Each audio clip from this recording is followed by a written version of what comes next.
10,000 steps has to be a must. It has to be a must. And it also gives you the break that you need to actually go, oh, I've got some downtime in my brain.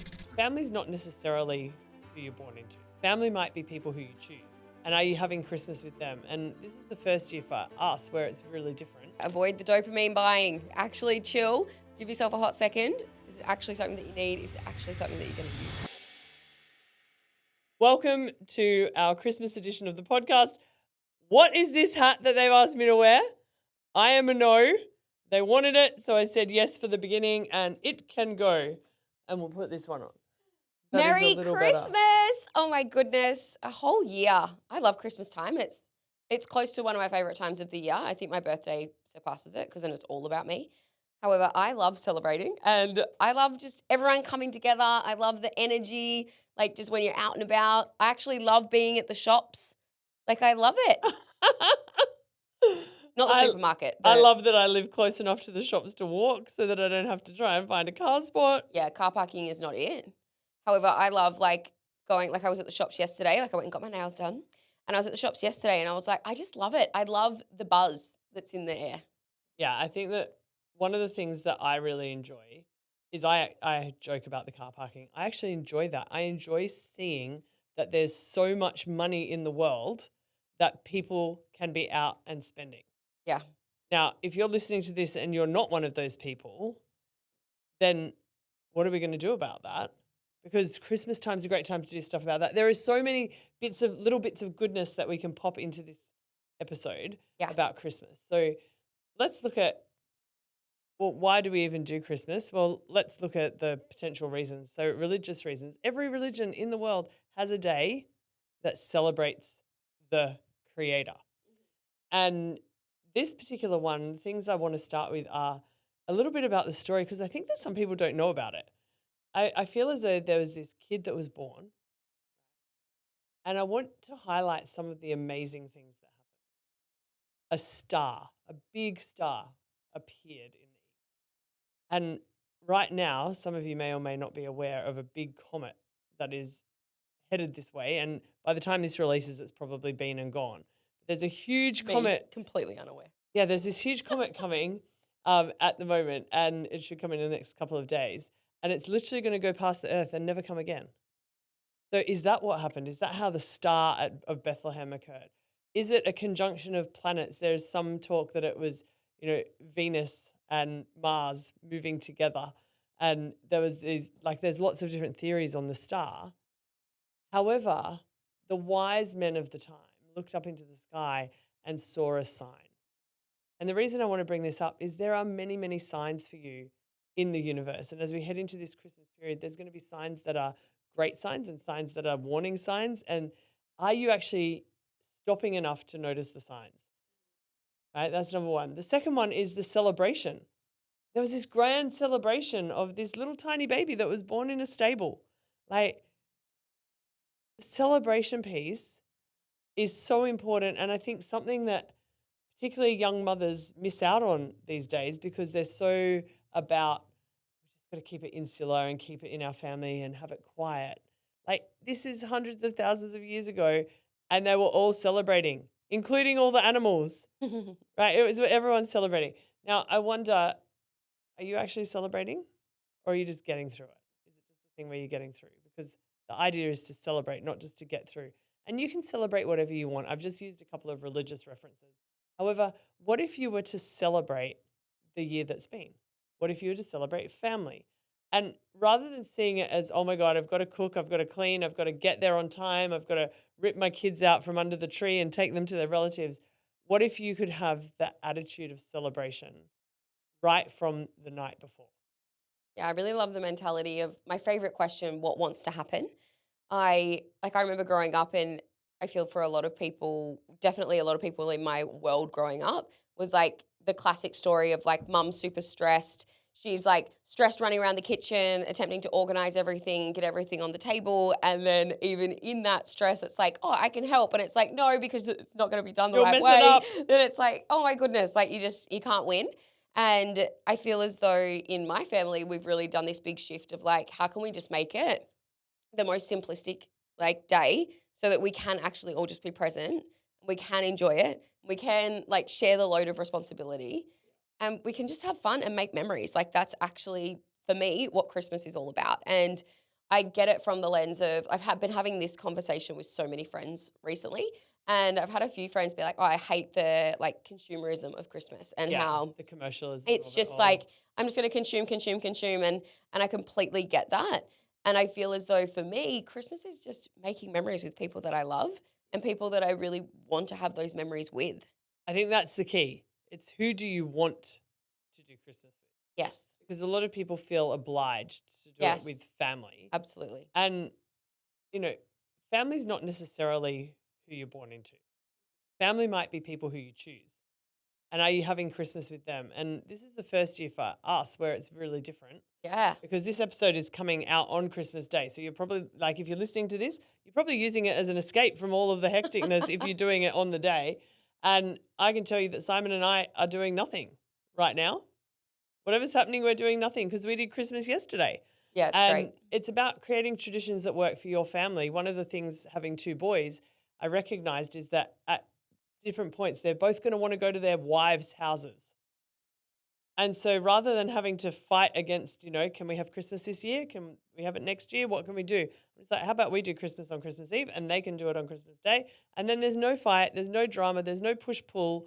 Yeah. It just happens the way it happens. It's actually about like bending the rules, right? Like Yes. society says like, no, it has to happen on this day. And so in the morning you be at this house and in the afternoon you're at this house and it's like, oh my goodness, everyone's asleep by 4 o'clock. It's like, how can we actually do it in a way that feels really great? And I feel like in so many contexts, let's keep it in Christmas, people forget that they get to bend those societal rules and go, hang on, what actually works for me? And it's something I love that is a bit of a social media trend is Friendmas. Yes. I feel like the invention of Friendmas, not that I've ever been invited to one.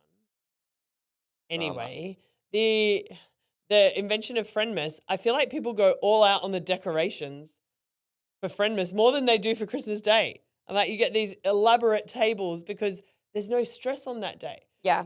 Right? And I think if you are sitting there right now thinking this day has been so stressful, I'm listening to this podcast just to de-stress, I'm wondering if next year you could do a Friendmas on the 10th of December or something Yeah, literally. where you get to actually enjoy everything.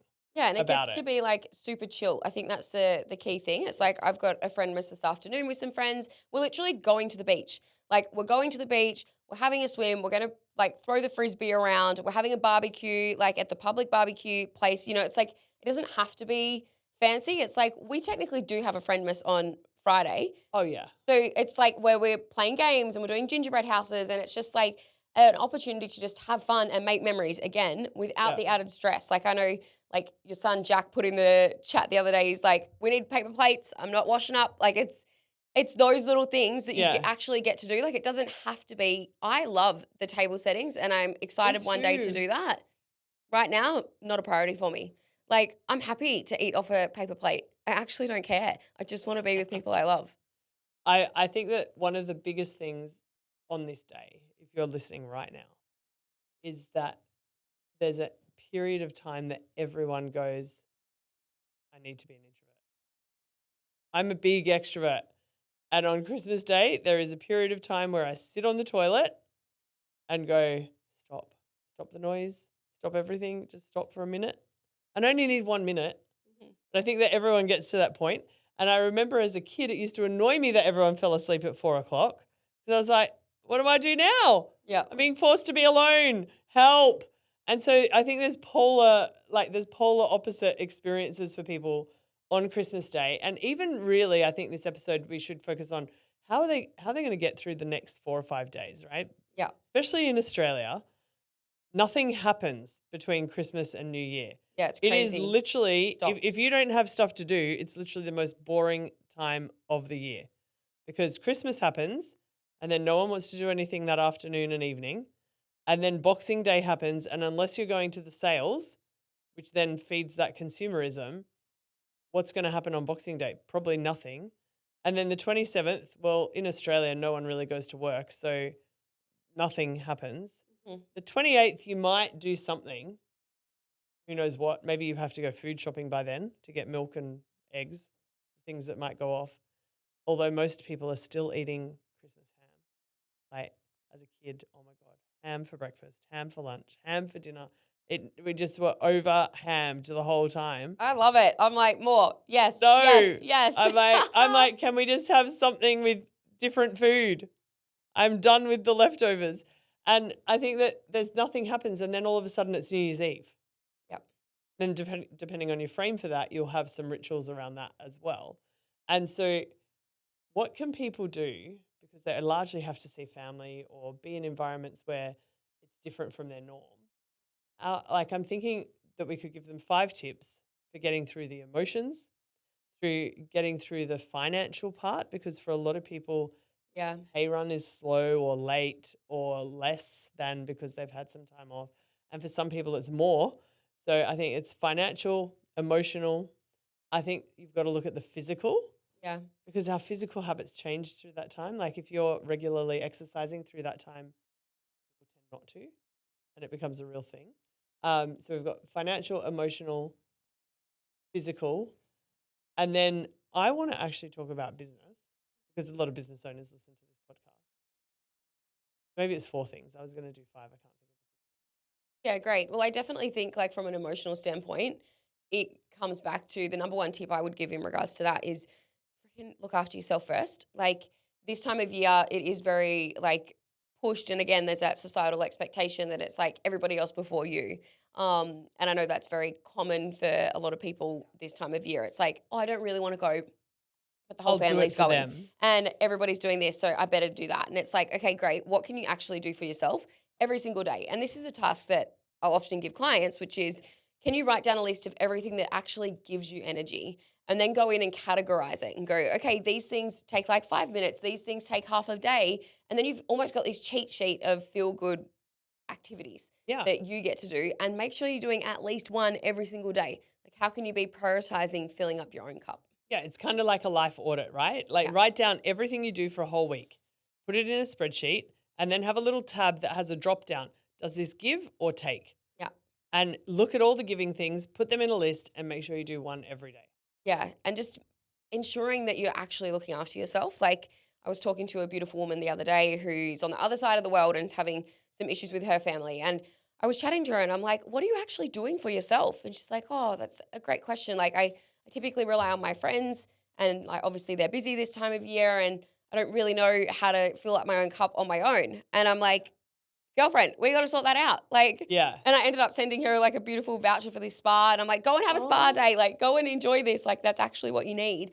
And it's that opportunity right now listening to this to go, how can I? How can I fill my own cup? Yeah. How can I actually get the things that I crave externally, Yes. internally?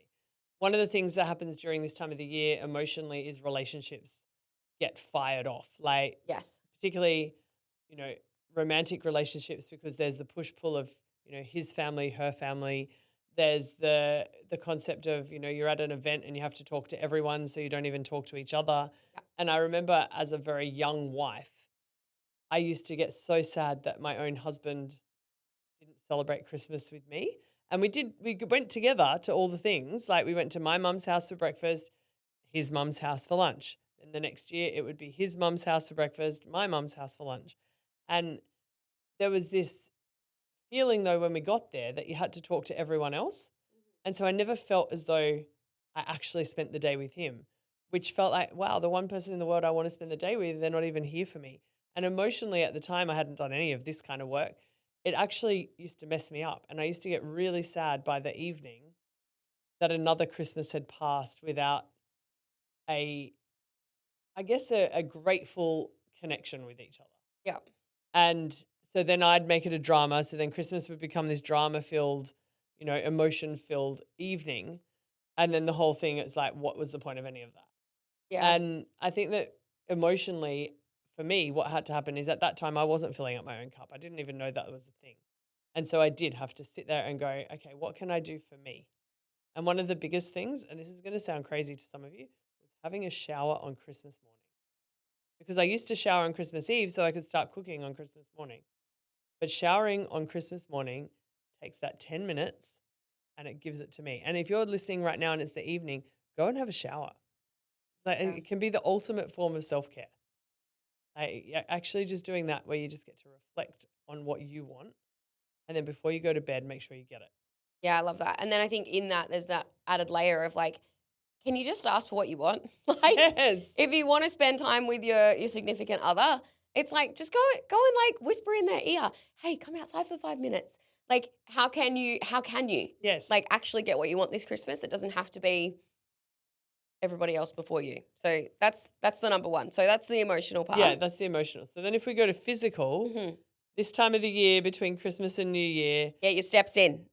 yeah, 10,000 steps has to be a must. Yes. It has to be a must. And it also gives you the break that you need to actually go, oh, I've got some downtime in my brain. For the non-gym people, though, it's super important that you get out and you actually go walking, go swimming, get outside. One of the things that happens is everyone just sits down, they do Netflix and chill, they're eating all the leftovers, and it's just not going to be worth it come day one of 2026.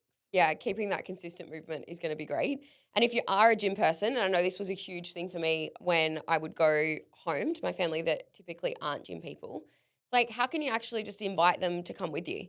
Like, I love being at home now and being like, come on, everyone, like, let's go for a walk. And it gets to be a stroll. You don't need to get everybody out and like doing a high rocks or doing a run or going to the gym. Like, it gets to just be, how can we just create more connection? That's literally the frame I have when I go home at Christmas time. I go, okay, I'm going to live my life and I'm going to invite them to come with me. And if I need solo time, that's great too. And I'm more than happy to take that. However, if I go for a walk every morning, I would love to do that with my mum. So it's like, hey, mum, come with me. Yeah. The next one is financial. And I want to jump into that because at this time on Christmas Day, or if you're listening to this on Boxing Day, people start to have financial regret. Yeah. They look at their bank account and they go, oh my God, I wanted all the joy of giving all of the stuff that I bought. And now I'm worried about money Yeah. because a bill comes in or they have to pay a payment for something and they start to worry about money. And at the same time, the advertising machines are going, buy, buy, buy, sale, sale, sale. And I want to give you a hot tip. Before you buy anything, clear something out. Yeah, I love that. Right? So I know that when I was a young wife, I used to be like, oh my God, towels are on sale. And I ended up in a position where I had so many towels. It was ridiculous. Like my dogs have a full suite of towels now because of what I did 20 years ago. And so I want you to throw something out first. We don't need half the stuff that the sales want us to buy. We love the idea of buying. We love the idea of getting a bargain. However, it's not a bargain if you don't need it.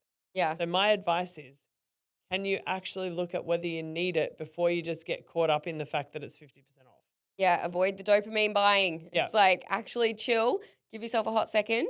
Is it actually something that you need? Is it actually something that you're going to use? Yeah. And then if it is, do it with glee. Yeah, actually let yourself. And if you don't have enough money, then work out how to make money instead of buying something. Which moves us into business. Correct. Buy a course. No, jokes.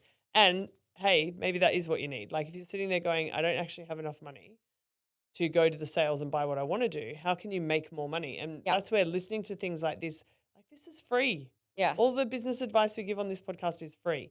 There are loads of places that you can get free advice on money. Yeah. Start learning about money. Like start actually creating a time, like use this time where you've got this break to actually learn about money so that next year you're in a different position. Absolutely. Podcast, Richest Man in Babylon. Whack it in your ears as you go on for your ear. walk. Habit stack. Rich Dad, Poor Dad. Yes, absolutely. Get it done. The thing with business is that there's another side to it. So it's not just the finance to business. It's also if you run a business, Keep running it. keep going. Yeah. I want to say, like, I feel like at this time of year, a lot of people jump to, oh, I'm going to discount. And I really want to encourage you, how can you value add instead of discounting your services this time of year? Yeah. Because I hate seeing like, oh, 50% off or like huge discount because it's Christmas time. And I'm like, you're still delivering with the same amount of value, with the same, like in a service-based industry. Yeah, nothing like, changes. There is no discount. Like it's not like you were able to buy a heap more stock and you need to get rid of it. Like that's not how it works. So instead of discounting, how can you instead add more value to your clients to incentivize them to buy Yeah. at this time of year? Like, do you And give them an take from extra that. month, or do you give them an extra 2 weeks, or Yeah. do you give them an extra resource? Yeah. Or a Like, what is bonus it? one-on-one if it's a Yeah. group thing. Like, there's so many different ways that you could do it. And I want to encourage you to do that. I think the other thing in business is the game is won in the moments when no one's watching. And this is a Absolutely. time of year where no one's watching. Yeah. And so this is the time to elevate your standards and actually do the work instead of just sitting and chilling. Like, even on Christmas Day, I do a little bit of work. Absolutely. It's so integrated throughout your life. And I know we talk about, like a lot, we talk about how we feel as though we're paid to exist now, Yes. which is amazing. And I think people forget, like someone said to me the other day, like, oh, like, what, like, are you working over the holiday period? And I was like, it all is just one. Yeah, there's no difference. There's no difference between work and life. Yeah. There's just life. So if you want to be someone that's paid to exist, how can you like adopt that mentality of it's actually always integrated into one thing? And do it now. Yes. Yeah. All right. Well, this has been amazing. Have a fabulous rest of your Christmas Day and the time between now and New Year's. We will actually see you again on New Year's Day. Merry Yay! Christmas. Merry Christmas.